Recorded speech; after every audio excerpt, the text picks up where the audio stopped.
écumé. Mais eux ne sont jamais en tête de l'armée, ils sont toujours peur d'or, alors que ne risquent rien du tout.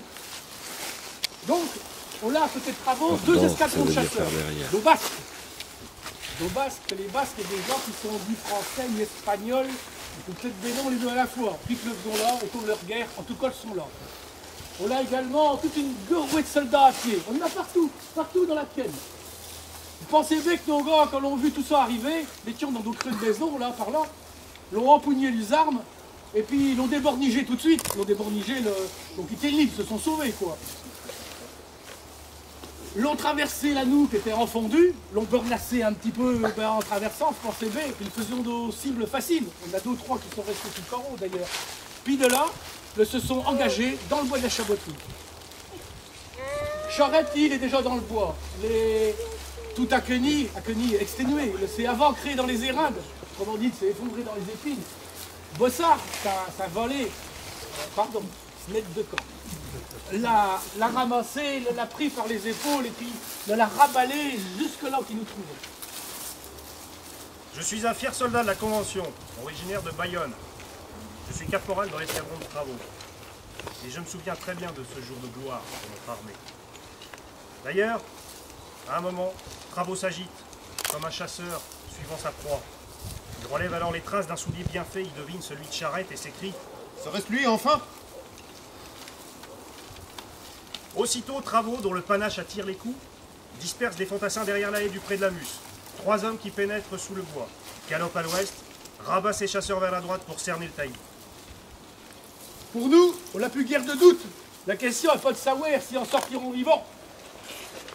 On est le mouvement de payer la fidélité à nos creux de maison, la fidélité à nos piochers, la fidélité à Dieu, au roi. Vive le roi! Quel enthousiasme!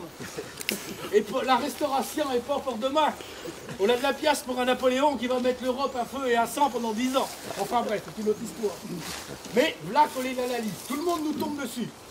Même Acqueny, exténué, le genre bien dans les jarrets, Charette continue. À côté de lui, on a tous ses fidèles. L'avant les ailes perdus de Tchélan qui se savent condamnés à mort. Ah eux, bien sûr, là, allons mourir en martyr. Mais mourir, même en martyr, on ne se fait pas tout seul. Comme a dit un grand poète, François Villon, quiconque meurt à douleur. Et puis là, on va être le corps. Donc, Vlas Nomonier à Charette, l'abbé Remaud qui arrive. Charette lui rappelle une mission qu'il lui a donnée. On est passé en Angleterre, de voir le comte d'Artois. Alors Charette appelle l'abbé Remaud, puis lui remet un gros portefeuille rempli de papiers, et puis il y fait une recommandation. Passez en Angleterre, vous direz à monsieur que je saurai mourir en chevalier français. Maintenant, Charette peut mourir. Tous les gars se faisons les adieux. Les argardures sont pinéables, leurs goules raides de poux. Tenez bon, c'est notre homme. Il faut bien essayer de pas ça, même si on a bien moins de chance de traverser que d'y laisser sa pioche. Avec un petit chance, l'aumônier pourra peut-être remplir sa mission, passer en Angleterre. Nous voilà 23 à approcher à Chapty-d'Aubois. Ils buffont un petit devant les chalas, ils sautons et puis nous mettons à courir en plein mi-temps d'Augueré. On a encore 3 ou 4 qui tombent, vous pensez bien, c'est aussi facile.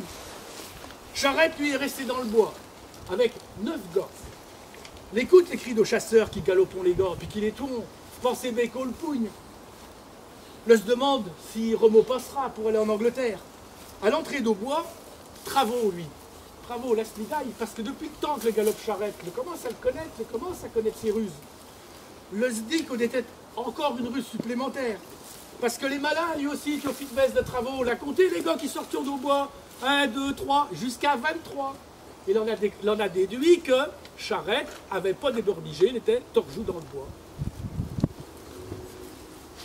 Le se dit que Charette va faire sa ruse habituelle, qui consiste à contourner les poursuivants et à revenir sur ses pas, comme font les lapins des fois, les lièvres. Aussi, lui, Travaux, le décide de retourner vers le pré de la Musse. Oui, en effet, Charette croit que les Bleus ont filé vers le nord. Harassé et ignorant si l'abbé Remaud est passé. Il rétrograde vers la Chevasse avec son garde du corps Bossard et moi. Moi, son Jeannette de Caen, à l'époque. Les 6 autres Vendéens hésitent en arrière. prêts à s'enfoncer dans les taillis. Voici à nouveau l'échalier, le pré de la Musse.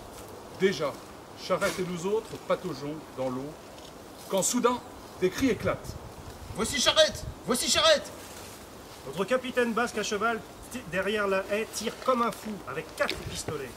Jette sur lui son premier, qui était devenu inutile. La crosse a atteint Charette au front, lui raflant la peau, laissant gicler le sang l'aveugle.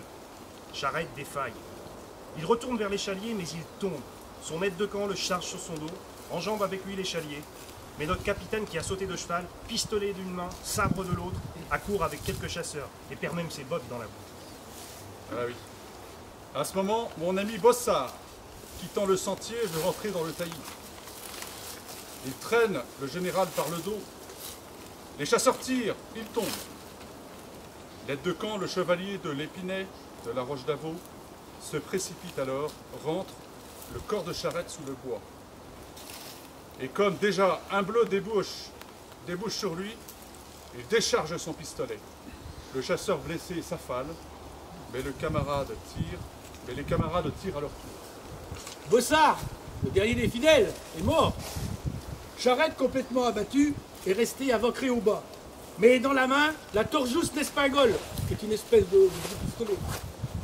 Déjà, le capitaine qui l'a vu se précipite vers lui pour lui faire lâcher son arme. Avec son sabre, le y coupe 3D. Mais Charette bouge, ne rejoue pas. Il est couché entre 2 cadavres, sur les bouillailles d'herbe en fondu et pinassailles de sang. Les vieux s'approchant. Était-il lit, était-il pas lit, était-il mort? Les chasseurs hésitent. Dame, tu es l'homme zirable, tu as rabalé, tu as chapeau de paysan avec une cocarde blanche pleine de terre. Tu as chemise et puis surtout tu as culotte grise, des chirailles. Nous avons un doute. Combien de fois que l'avons cru l'avoir pris, puis qu'on n'était pas au lit. L'homme ne bouge toujours pas. Il regarde ses mains égratignées par les ronces, son front avec du sang coagulé, son épaule gauche brunie par la blessure d'une balle de carabine 2 jours auparavant, sa main gauche à laquelle il manque encore 3 doigts. Attiré par les cris, notre chef Travaux perd son chapeau à cocarde dans les branches. Il arrive, il saute sur l'homme, l'empoigne à bras-le-corps, lui appuie les genoux sur le ventre et lui crie « Et tu Charette! Et tu Charette! Et tu Charette! » 2 chasseurs des sables, Jeannet Bauduère, Mercier Colombière et Renaudin du Poret-sur-Vie, debout par derrière, regarde.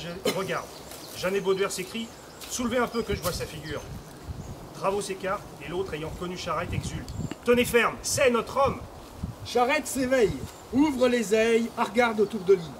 Penché sur lui, Travaux lui demande de même. Où est Charette? Le voilà. Est-ce bien lui? Oui, foi de Charette. Les chasseurs et les fantassins ont accouru et sont massés derrière Travaux. Ils écoutent et ne se contiennent plus. Le voici donc le fantôme, l'insaisissable.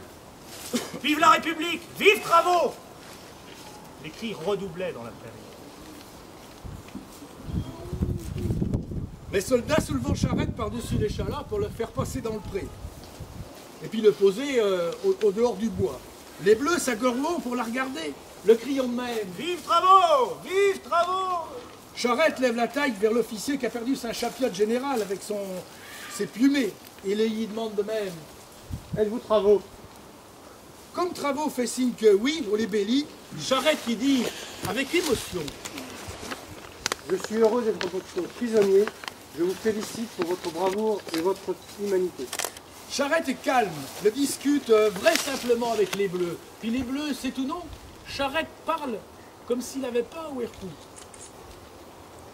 Travaux, notre général de 29 ans, pris de pitié, lui essuie le visage avec son mouchoir. Il est alors 12h30. Il faut partir au château. Nos soldats tressent une claie avec des branches cassées dans les bois, y insèrent 2 fusils et sur cette civière improvisée allongent leurs prisonniers. Le cortège aussitôt s'ébranle et longe la lisière du bois. Et bientôt, Charette reprend ses esprits. Et plutôt que de rester sur ses branches coupantes, demande même à marcher. Alors 2 grenadiers le soulèvent et s'appuyant sur leurs épaules, il avance à pied avec la troupe. On débouche ainsi devant le château d'Achaboterie. La Chaboterie, pauvre château d'Ambounjan. Son propriétaire, M. Degoué, a émigré au début des événements. Émigrer est une façon de dire qu'elle s'est sauvée. Parce que tout baron, puis chevalier et autres types qu'il avait, Degoué l'a pas tirer l'épée pour Dieu et pour le roi, laisser sauver. Par contre, il avait 3 feuilles. Il sont restés au pays. Alors suivi les armées pendant tous les événements. Mais au bout de 3 ans, qu'à Galopion, on pensait bien qu'elle ressemblait plutôt à Doumeyaude qu'à do baronne ou à do marquise. Que rentrer les, on a été une grande leçon de simplicité, croyez-moi. Donc la chaboterie, ben, les dieux ils sont passés. Entre nous, y étions passés avant. Ils n'avions pas fait beaucoup de dégâts. Ils avions simplement arraché les dalles, les gouttières. Parce que les dalles, elles étaient en plomb. Et avec le plomb, on fait des balles. Parce que nos balles, il n'y en avions pas. Après, les Bleus sont venus, l'ont incendié l'été, les granges, mis le feu à une partie du logis. Bref, ils y sont retournés, nous. Après, vous pensez bien que 2 armées qui passent au même endroit, 2 armées ennemies, ont fini par faire bout d'un gars à la fin. Alors le cortège entre dans le château, descend dans la cuisine. Cette cuisine, remplie par une formidable table de chêne et des bancs. On place Charrette devant la cheminée monumentale. Devant le feu, ses habits fument, sèchent.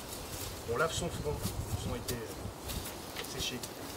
On lui apporte à manger, on lui donne un verre d'eau de vie. Pendant ce temps-là, Travaux, lui, a fini de manger. Il retourne à la cuisine et s'assoit près du prisonnier, avec un immense respect. Charrette s'excuse même d'avoir enlevé ses bottes. On dit que la peau se serait décollée. Depuis 6 mois, je n'ai pas quitté mes bottes. Et donc Charrette voudrait faire comprendre à Travaux qu'on est la fatigue qu'il a arrêté, plutôt que lui, Travaux. En tout cas, Travaux change la conversation. Qu'est-ce se sont dit pendant une heure d'horloge, personne aux ossements jamais su. Charrette a dû expliquer sa cause, celle d'une patrie où la religion catholique sera reconnue et fidèlement protégée, celle où l'héritier présomptif de la couronne de France sera sur le trône de ses pères. Mais il peut ascertainer une chose, on est qu'entre le partisan de la loi et le partisan de la fidélité, on ne sait pas d'igouiner. Que d'égoïsme perdu. Rien ne se perd, monsieur. Je vous propose de faire la minute de silence